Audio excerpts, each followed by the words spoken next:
Ok YouTube, aujourd'hui on va s'attaquer au cœur des préoccupations des citoyens, de tous les citoyens qui s'intéressent à la politique ou pas, le chômage et le pouvoir d'achat. Ou autrement dit, comment avoir un travail, un bon salaire et si possible de bonnes conditions de travail. Parce que ça devrait être ça, la mission essentielle de nos dirigeants politiques, nous garantir ces choses-là. Et pourtant, depuis quelques années, à mesure que le temps avance, on nous parle de moins en moins de ces sujets pourtant si fondamentaux. Et puis surtout, les gouvernants, les politiques nous racontent strictement n'importe quoi sur le sujet. Et donc c'est tout ça qu'on va voir dans cette vidéo. Allez, c'est parti!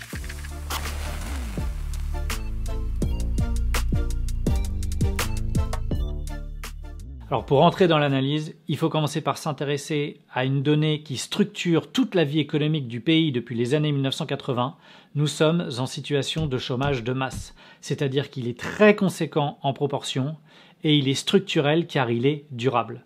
Et ça, c'est un fléau parce que c'est une situation qui produit des effets absolument délétères dans une société, que ce soit sur le court, le moyen ou le long terme. Sur le plan économique d'abord, il faut comprendre que ça représente un coût considérable parce qu'on doit verser des indemnités à des gens qui par définition ne travaillent pas puisqu'ils sont chômeurs, et puis ensuite, parce que ce sont des indemnités plutôt que des salaires, eh bien c'est autant d'argent en moins dans les caisses de la sécurité sociale parce que les cotisations sont d'un niveau inférieur, et c'est aussi des impôts directs ou indirects en moins dans les caisses du budget de l'État. Et selon les études, on évalue le coût du chômage actuellement en France entre 30 et 100 milliards d'euros par an. Et bien sûr, sur le plan humain, ce sont des souffrances psychologiques terribles pour les chômeurs par le sentiment d'inutilité et d'isolement social. Il y a une association qui s'appelle Solidarité Nouvelle face au chômage qui a établi un rapport en 2018 et qui établit que le chômage tue 10 à 14 000 personnes par an. C'est-à-dire que le chômage détruit des vies. Et c'est pas seulement les vies perdues, c'est aussi les taux de dépression, les taux de divorce qui sont bien supérieurs à la moyenne. Bref, ce sont des vies brisées par le chômage chaque année. Or, depuis 40 ans, le taux de chômage oscille entre 8 et 10%, ce qui est absolument considérable. On est très loin de la situation de plein emploi où le taux de chômage frictionnel ne dépasse pas 5%. Le taux de chômage frictionnel, c'est le taux qu'on admet habituellement parce que dans toute économie, eh bien, vous avez des destructions et des créations d'emplois et donc il est normal que des personnes se retrouvent temporairement au chômage, le temps d'avoir une formation et de pouvoir changer d'emploi pour s'adapter à la nouvelle économie, entre guillemets. Alors que nous disent les politiques sur cette situation ? Finalement, que le responsable du chômage, ce sont les chômeurs eux-mêmes. C'est-à-dire qu'ils nous dénoncent en permanence les millions de fainéants qui ne recherchent pas de travail alors qu'il y en aurait une multitude dans notre pays qui ne seraient pas occupés. Je ne suis pas pour une société de la sistana ou du farniente. Alors cet argument, il porte dans la société parce que finalement, il est assez confortable psychologiquement pour tous les gens qui travaillent. Parce que pour les gens qui travaillent, ils disent bon bah au moins, comme moi j'ai un travail, que je ménage pas ma peine, le problème du chômage, c'est pas moi, c'est les autres. Finalement, c'est des raisonnements simplistes. Il y a les gentils et les méchants, et donc quand vous avez un travail, vous êtes du côté des gentils, et donc vous voyez que de cette manière, les politiques appliquent la vieille stratégie du diviser pour mieux régner. Reprenons l'argument et examinons-le. Ok, peut-être y a-t-il des gens ici ou là qui recherchent pas vraiment du travail et qui abusent un peu du système. Mais regardons les chiffres pour savoir si cette situation elle est marginale ou si vraiment il y a un effet de système. Selon les chiffres de Pôle emploi, à fin 2021, il y a 3 300 000 chômeurs de catégorie A et il y a 5 600 000 chômeurs de catégorie A, B, C et D. Alors pour faire court, les chômeurs de catégorie A, c'est ceux qu'on se représente assez spontanément, c'est-à-dire les personnes qui n'ont pas de travail du tout et qui recherchent un emploi. Vous avez ensuite les catégories B et C, qui sont des personnes qui ont une activité plus ou moins réduite, plus de 78 heures ou moins de 78 heures dans le mois, mais qui recherchent aussi un emploi. Et puis vous avez enfin la catégorie D, qui rassemble des personnes qui sont soit en formation, soit en arrêt maladie. Retenez en tout cas l'ordre de grandeur. Suivant les catégories que l'on prend, on se situe entre 3 300 000 et 5 600 000 chômeurs. Ok. Maintenant, regardons combien y a-t-il d'emplois disponibles qui ne sont pas pourvus. Et là-dessus, les dirigeants politiques nous racontent des salades, et je pense en particulier à Valérie Pécresse, qui a déclaré qu'il y avait 1 million d'emplois disponibles qui ne seraient pas pourvus. Et là, disons-le très clairement, c'est une fake news. Si vous vous reportez aux chiffres officiels établis par la DARES, il y a seulement 300 000 emplois disponibles qui ne sont pas pourvus. Alors bien sûr, on pourrait rentrer dans les raisons pour lesquelles ces emplois ne sont pas pourvus. Parce que bien souvent, c'est dans des secteurs d'activité qui sont mal payés, où les conditions de travail sont très difficiles, où bien les personnes ne prennent pas ces emplois parce qu'ils sont trop éloignés de chez elles, et donc les frais de transport seraient trop élevés. Mais je ne veux même pas rentrer dans ces considérations, on va faire un petit calcul de niveau CP qu'a priori nos énarques ont un petit peu de mal à faire. Vous prenez le nombre total de chômeurs d'un côté et vous faites la soustraction avec le nombre total d'emplois disponibles qui ne sont pas pourvus. Si vous prenez que les chômeurs de catégorie A, 3 300 000 moins 300 000, il vous reste toujours 3 millions de chômeurs. Si vous prenez toutes catégories confondues, 5 600 000 chômeurs moins 300 000 emplois disponibles, il vous reste 5 300 000 chômeurs. Ça veut dire que même si demain tous ces emplois disponibles étaient pourvus, il vous resterait soit 3 millions, soit 5 300 000 chômeurs qui n'ont pas d'emploi, non pas parce qu'ils n'en recherchent pas, mais tout simplement parce qu'il n'y en a pas. Mais bon, c'est plus facile de taper sur les chômeurs, parce que ça permet aux politiques de s'exonérer de leurs responsabilités, tout en faisant culpabiliser des millions de citoyens qui n'y sont strictement pour rien. Alors rassurez-vous, les politiques ils tapent tout le temps sur les chômeurs, mais bon, les travailleurs sont à peine mieux considérés, parce que ceux-là, pour la plupart des dirigeants politiques, ils coûtent trop cher à l'entreprise. Alors, c'est pas l'entreprise au sens du collectif de travail. Non, l'entreprise dans la bouche de la plupart des politiques, c'est le patron, c'est l'employeur, bref, c'est le propriétaire de l'entreprise. Et du coup, si vous retirez le vernis du mensonge, on comprend quel est le brillant raisonnement que nos politiques font pour soi-disant faire fonctionner l'économie. Petit 1, pour que l'économie fonctionne, il faut que les entreprises puissent se développer et créer des emplois. Petit 2, les chômeurs et les salariés constituent des obstacles à ce développement. Le chômeur car il ne veut pas travailler pour l'entreprise et le salarié car il coûte trop cher à l'entreprise. Petit 3 et conclusion, il faut donc priver de droits les chômeurs et les salariés, les deux seront obligés d'accepter un travail mal payé. Et ça s'appelle remplacer le chômage par la précarité. Donc méfiez-vous, quand les politiques vous disent qu'il faut libérer les énergies ou qu'il faut supprimer toutes les réglementations qui pèsent sur nos entreprises, ils sont juste en train de vous dire qu'on va baisser les salaires, pourrir les conditions de travail, bref, qu'on va précariser l'ensemble des travailleurs et des chômeurs. Alors bien sûr, ils vont jamais vous le dire comme ça, parce que sinon, vous ne voteriez jamais pour eux. Donc, ils vous trouvent des petites formules avantageuses, des slogans ou des raisonnements fallacieux qui vous laissent à penser qu'effectivement, ça pourrait être des solutions efficaces parce qu'elles fonctionnent à une échelle individuelle, mais en réalité, c'est pas du tout comme ça que ça se passe. Et bien souvent, ce sont des pièges qui vous sont tendus parce que vous croyez que c'est une solution, alors qu'en fait, ça va juste réduire vos droits encore et toujours plus. Et à ce stade, je voudrais déconstruire 3 dogmes. 3 dogmes qui sont bien ancrés dans la société, qu'on entend très souvent dans les discussions politiques, entre amis ou autres, ou aussi dans les débats à la télévision, alors que pourtant, ils sont faux, archi faux, et c'est ça qu'on va voir ensemble.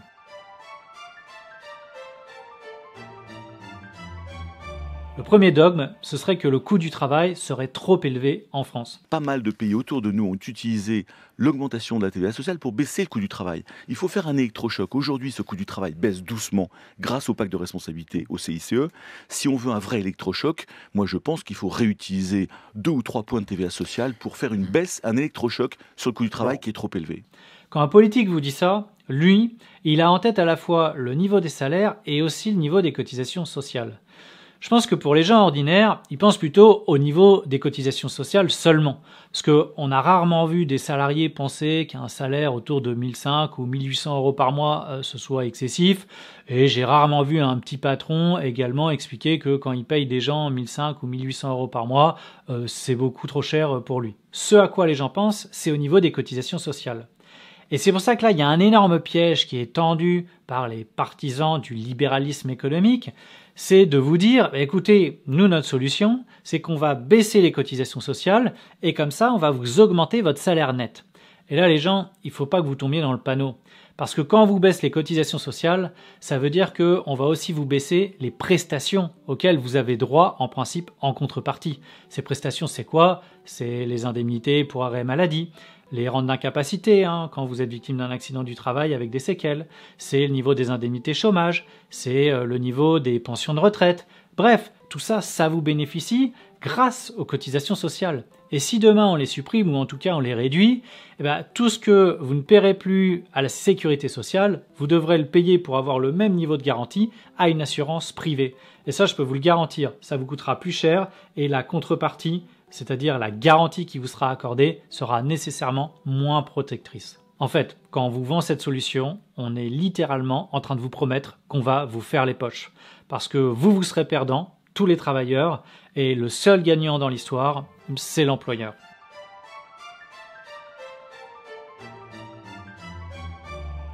Le deuxième dogme, ce serait que le code du travail serait bien trop lourd pour les entreprises.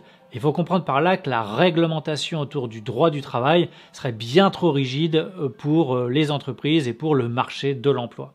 Et donc, la solution, c'est qu'il faut alléger le code du travail. Et en fait, quand on vous dit ça, vous devriez avoir les voyants qui clignotent au rouge parce que ça veut dire qu'on va supprimer ou réduire vos droits. Je prends deux exemples. Le premier, c'est qu'on vous parle toujours des 35 heures qui auraient été un fléau pour le pays et donc il faut supprimer les 35 heures parce qu'on ne travaille pas assez dans notre pays. Donc je dis il faudra un jour qu'on le supprime les 35 heures parce que l'image de la France est très mauvaise sur ce sujet-là. C'est un pari qui n'est plus jouable dans une situation économique dégradée aujourd'hui. Donc aujourd'hui, il faut supprimer les 35 heures. François Fillon. Et ça, c'est un raisonnement qui est totalement fallacieux. Parce que, ok, la durée légale du travail en France, c'est 35 heures par semaine. Et attendez, il n'y a aucune réglementation qui interdit aux salariés de faire plus que 35 heures de travail par semaine. Mieux encore, il faut savoir que votre employeur a le droit de vous imposer unilatéralement de faire des heures supplémentaires. Donc le problème, c'est pas tant qu'on puisse pas demander à des salariés français de travailler plus. Le problème, c'est que quand on vous demande de faire des heures supplémentaires, alors on doit vous verser des majorations sur ces heures-là. Entre la 35e et la 43e heure, on doit vous verser 25% de majoration sur les heures qui vous sont payées. Et au-delà, on doit même vous verser une majoration de 50%. Donc vous comprenez que le problème, c'est pas la durée du temps de travail. Non, le problème, c'est les salaires, comme toujours. L'autre exemple, c'est qu'on vous dit toujours qu'il faut favoriser la négociation collective. Et en fait, qu'est-ce qui se cache derrière ça ? C'est qu'on étend encore et toujours plus la possibilité de déroger dans un sens défavorable à la loi par des accords collectifs. En clair, vous avez la loi qui prévoit un certain nombre de droits et de garanties pour les salariés et on va permettre, par accord collectif, c'est-à-dire conclu entre un employeur et des syndicats, de déroger dans un sens défavorable aux salariés, donc de réduire les droits des salariés. Et là, vous comprenez que pour un syndicat représentatif des intérêts des salariés, a priori, il n'y a strictement aucun intérêt à signer de tels types d'accords. Mais dans la situation actuelle, où vous avez en particulier de nombreuses délocalisations, c'est une arme redoutable pour les employeurs qui vont pratiquer le chantage à l'emploi. Autrement dit, vous signez cet accord qui prévoit des baisses de salaire ou une augmentation de vos cadences de travail parce que sinon, on va délocaliser et donc vous perdrez vos emplois. Alors c'est pour ça qu'il y a beaucoup de salariés via leurs syndicats qui, pour essayer de garder leurs emplois, consentent à ces sacrifices qui sont imposés par l'employeur. Bon, et malheureusement, à la fin de l'histoire, généralement, l'entreprise délocalise quand même. Voilà, la France n'est plus une championne de l'industrie, on le sait, mais elle est la championne des délocalisations et le pays le plus désindustrialisé du G7, quasiment à égalité avec la Grande-Bretagne. C'est le constat assez déprimant qui vient d'être dressé par France Stratégie, c'est un rapport de 600 pages. Et oui, parce que tout le raisonnement qui consiste à dire que le coût du travail est trop élevé en France ou que le droit du travail est trop rigide repose sur l'idée qu'il faudrait que nos entreprises soient compétitives dans le cadre de la mondialisation. Mais ce raisonnement-là, il est complètement débile parce qu'il est évident qu'on ne peut pas jouer à ce jeu-là, nous, en France, où on a des salaires relativement élevés par rapport à des pays comme la Chine, l'Inde, bref, des pays face auxquels on ne peut pas lutter parce que les salaires sont beaucoup trop bas, parce qu'il n'y a pas de normes sociales, parce qu'il n'y a pas de normes environnementales. Donc, à ce jeu-là, on est forcément perdant. Et si on rentre là-dedans, dans ce raisonnement-là, bon, autant le dire tout de suite, on supprime le code du travail et puis on supprime la sécurité sociale carrément. Bon, c'est sûr, je pense que le MEDEF, eux, ils auraient un peu de mal à dissimuler leur joie. Mais bon, vous voyez que c'est pas tenable comme raisonnement. Donc peut-être que le problème, plutôt que s'attaquer au coût du travail, au niveau des salaires, c'est peut-être plutôt le libre-échange qui consacre la concurrence sauvage entre des pays qui n'ont pas du tout les mêmes niveaux de salaire, pas du tout le même niveau de normes de protection sur le plan social ou environnemental. Il est peut-être là le problème, plutôt que de s'attaquer toujours aux droits des travailleurs pour réduire les salaires, durcir les conditions de travail et en gros pourrir la vie des gens.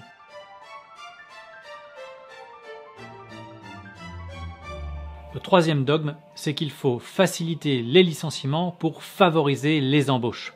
En termes un peu techniques, on parle de flexibilisation du marché du travail.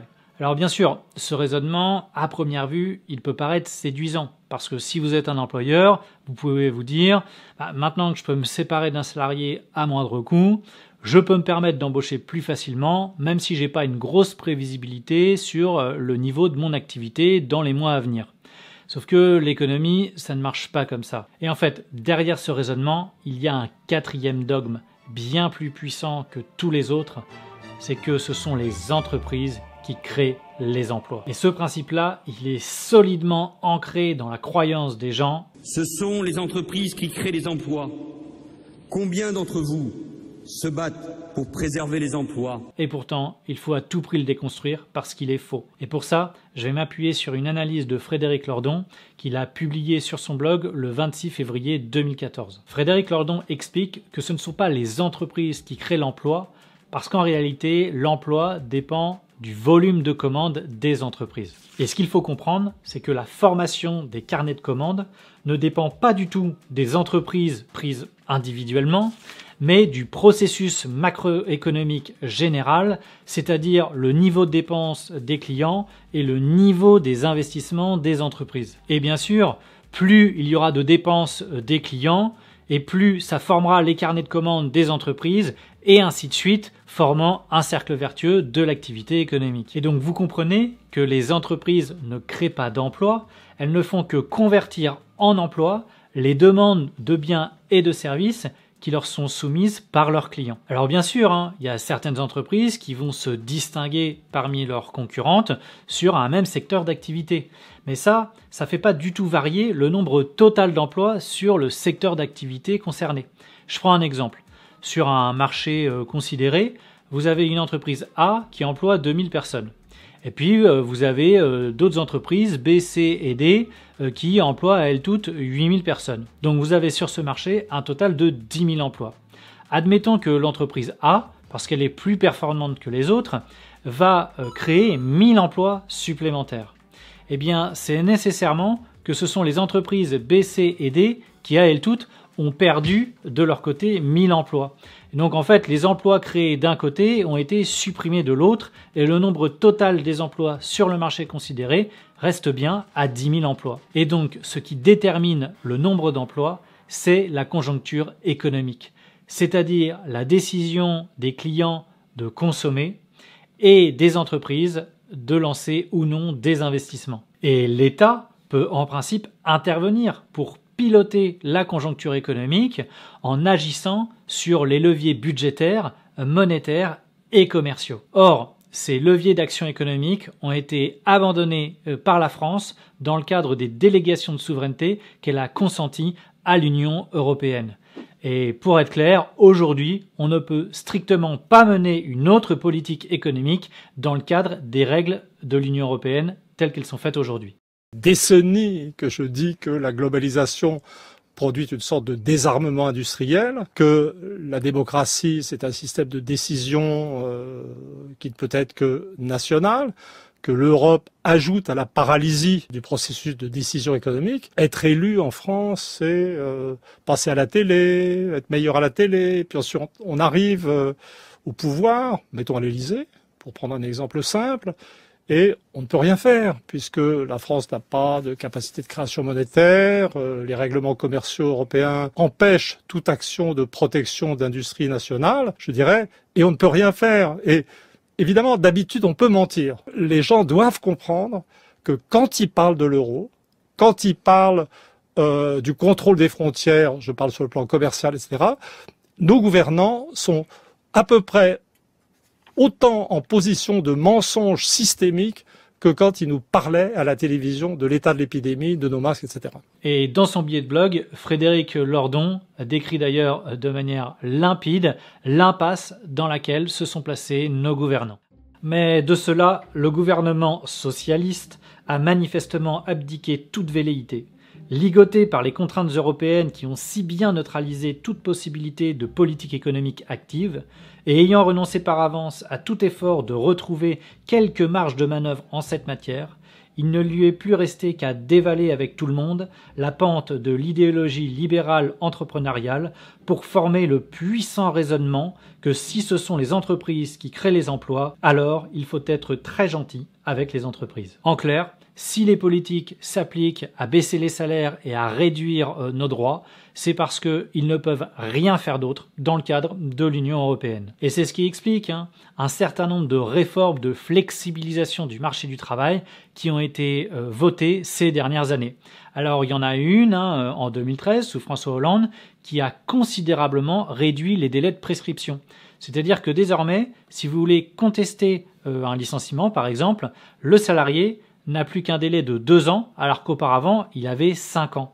Et puis par ailleurs, sur la question des rappels de salaire, et ça souvent dans les litiges prud'homaux, ça représente des sommes quand même assez conséquentes, c'est par exemple le non-paiement des heures supplémentaires, eh bien avant, le délai de prescription était de 5 ans, et en 2013, il a été ramené à seulement 3 ans. Mais vous avez une réforme peut-être encore plus dévastatrice, c'est celle des ordonnances Macron, qui a été faite en octobre 2017. Et là, je veux vous parler de 2 mesures essentielles, scélérates, qui ont complètement détruit les protections des salariés. Au passage, vous noterez que cette loi, elle s'appelle loi de prévisibilité et de sécurisation des relations de travail. Bon, disons les choses clairement, ça c'est d'un point de vue employeur, parce que du point de vue des salariés, c'est simplement la destruction pure et simple de leurs droits fondamentaux. Alors, la première mesure, ça a consisté à plafonner le montant des dommages et intérêts en cas de licenciement abusif. Comprenez-moi bien. On entend souvent qu'au prud'homme, de toute façon, les employeurs ils sont tout le temps condamnés et souvent de manière injuste. Bon, on pourrait remédier à des injustices pour faire en sorte que seuls les employeurs, quand ils ont fauté, soient condamnés. Mais là, c'est pas du tout ce qu'on a fait.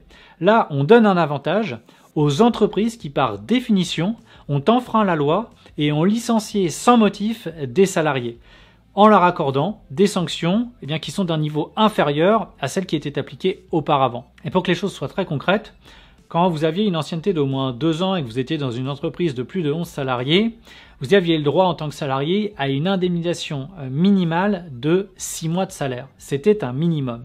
Désormais, avec la réforme et le barème Macron, un salarié qui a 2 ans d'ancienneté, il a seulement droit à un maximum de 3,5 mois de salaire à titre de dommages et intérêts. Vous comprenez qu'on est passé de 6 mois minimum à 3,5 mois de salaire maximum. Et en plus de cela, ça produit un effet extrêmement pervers parce que l'employeur, il peut prévoir à l'avance le montant maximal auquel il sera condamné. Donc finalement, on assiste à tout un tas de licenciements où l'employeur sait qu'il n'a pas du tout de motif valable pour se séparer du salarié, mais il le fait parce qu'il a regardé le tableau, il a vu que finalement ça lui coûterait 2 mois, 3 mois ou 4 mois de salaire, qu'il peut les payer, donc il fait le licenciement, il provisionne tout ça, et puis la vie continue. Et en attendant, il y a plein de salariés qui se retrouvent sur le carreau. Et puis il y a une deuxième mesure qui a été prise, qui a consisté à redéfinir l'appréciation du motif économique du licenciement. Bon, je vais vous expliquer les choses très simplement. En clair, avant la réforme, quand une entreprise licenciait pour motif économique, quand cette entreprise faisait partie d'un groupe d'entreprises, c'est-à-dire qu'elle avait des filiales implantées en France, en Espagne, en Italie, au Canada, aux États-Unis, en Australie, en Chine, bref, un peu partout dans le monde, la jurisprudence, et en particulier la Cour de cassation, exigeait pour que l'entreprise puisse licencier des salariés en France qu'elle justifie de difficultés économiques au niveau du groupe tout entier. C'est-à-dire qu'il fallait que le groupe, au niveau mondial, subissent des pertes financières. Désormais, avec la réforme, l'appréciation du motif économique se fait exclusivement en prenant en compte les filiales présentes sur le territoire français. Et donc, on aboutit à cette situation que désormais, un groupe peut faire des millions ou des milliards de bénéfices au niveau mondial, mais s'il perd de l'argent au niveau de ses filiales françaises, eh bien, il aura le droit de licencier des salariés pour motif économique. Ah, évidemment, ça pose tout un tas de problèmes, parce qu'il existe des flux financiers entre les filiales d'un même groupe qui sont assez opaques, et un groupe peut tout à fait décider d'imputer plus de charges aux entités qui sont présentes dans tel ou tel pays pour favoriser les filiales qui sont dans d'autres pays. Par exemple, on va plutôt imputer des charges dans des pays qui ont des impôts assez élevés, et au contraire, on va favoriser les filiales qui sont installées dans des pays où les impôts sont très faibles. Donc en clair, un groupe qui voudrait licencier des salariés pour motif économique en France, il pourrait tout à fait préparer son coup et pendant 2, 3, 4 ans faire en sorte d'imputer un maximum de charges aux filiales françaises pour ensuite pouvoir justifier le licenciement. Alors bien sûr, il resterait toujours la possibilité de démontrer que l'employeur a commis une fraude. Enfin bon, aller prouver qu'il y a des manœuvres frauduleuses qui ont été commises alors que vous n'avez pas toujours accès au compte d'une entreprise, c'est quand même très compliqué. Et donc on se retrouve avec le résultat suivant. Avant la réforme, le droit était du côté des salariés. Certes, ça n'empêchait pas les délocalisations. On a vu que depuis 30 ou 40 ans, il y a beaucoup d'entreprises qui ont délocalisé leur production dans des pays étrangers.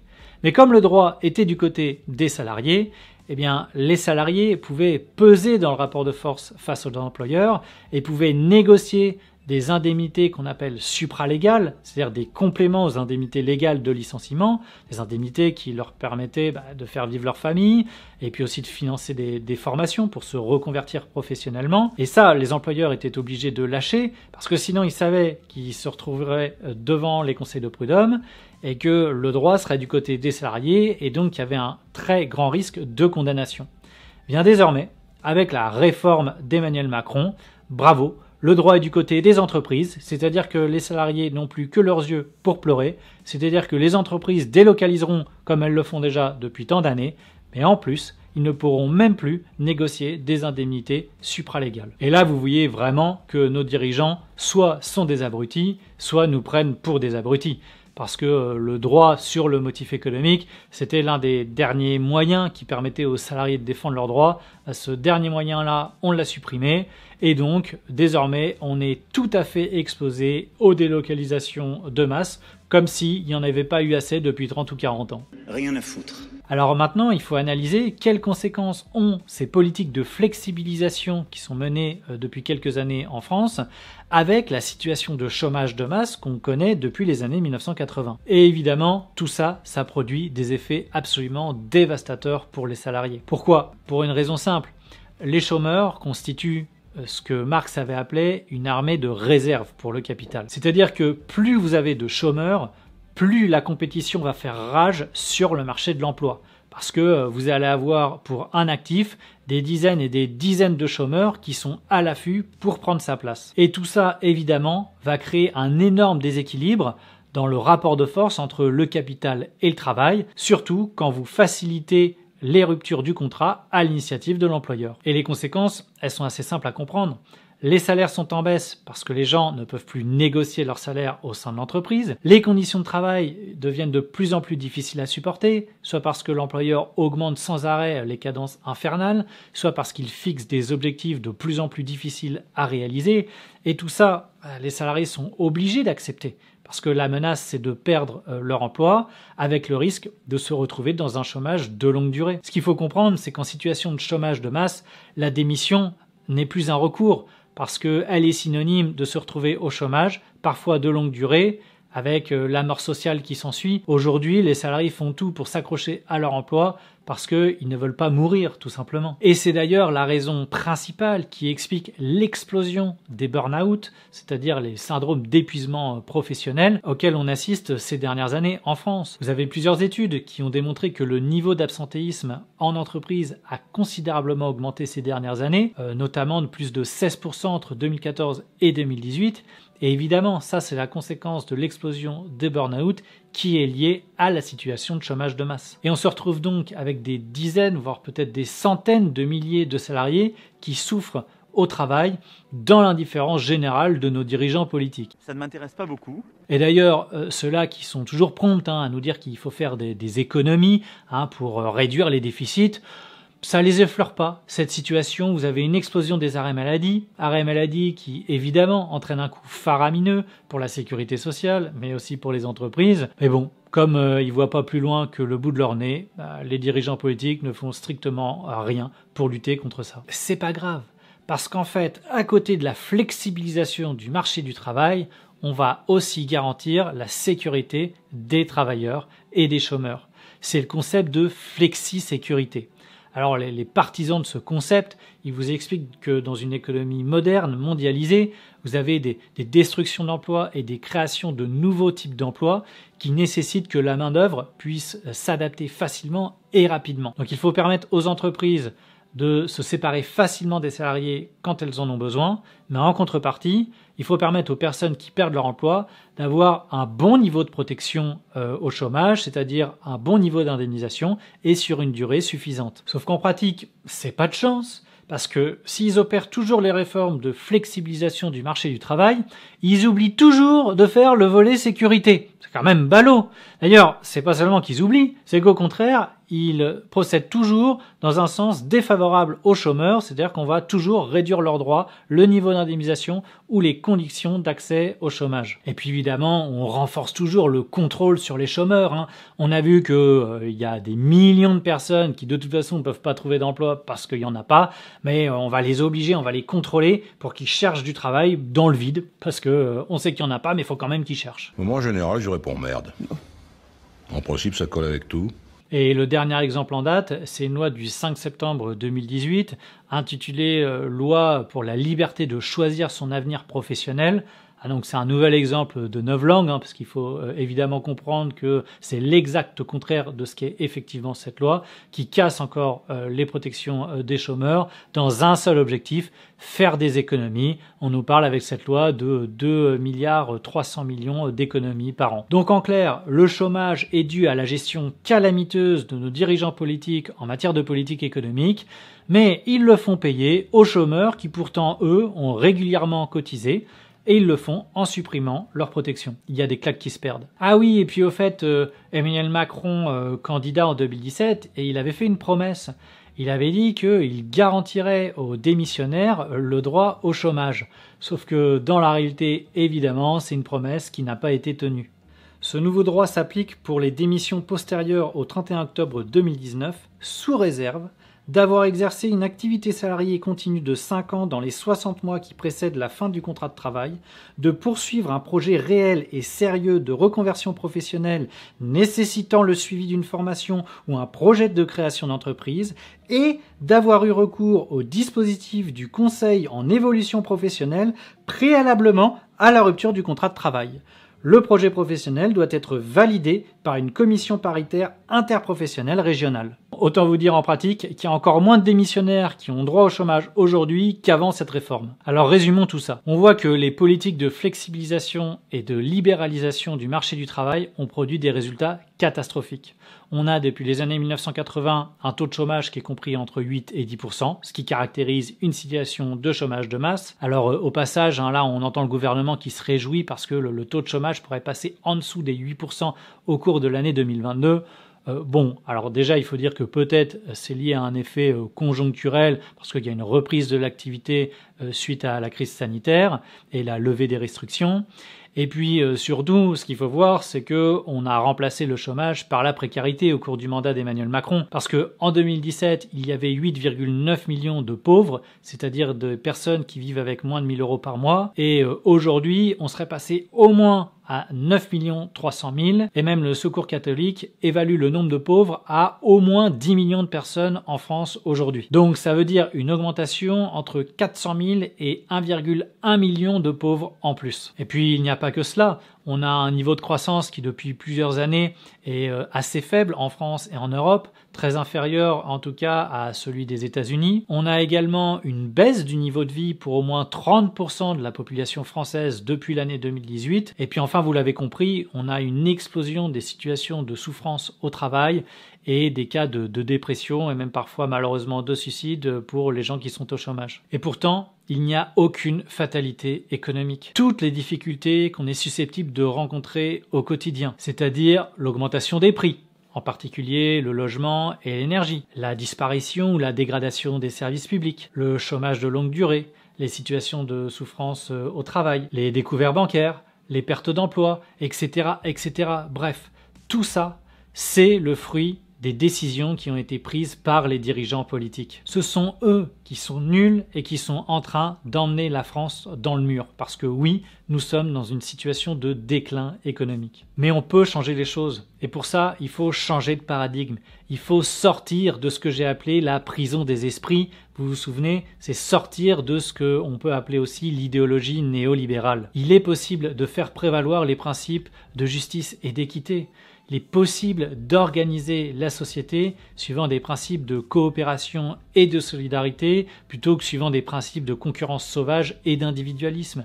Il est possible de replacer l'humain au cœur de la politique économique. Mais pour ça, disons les choses, il faut une rupture radicale avec les politiques qui sont actuellement menées.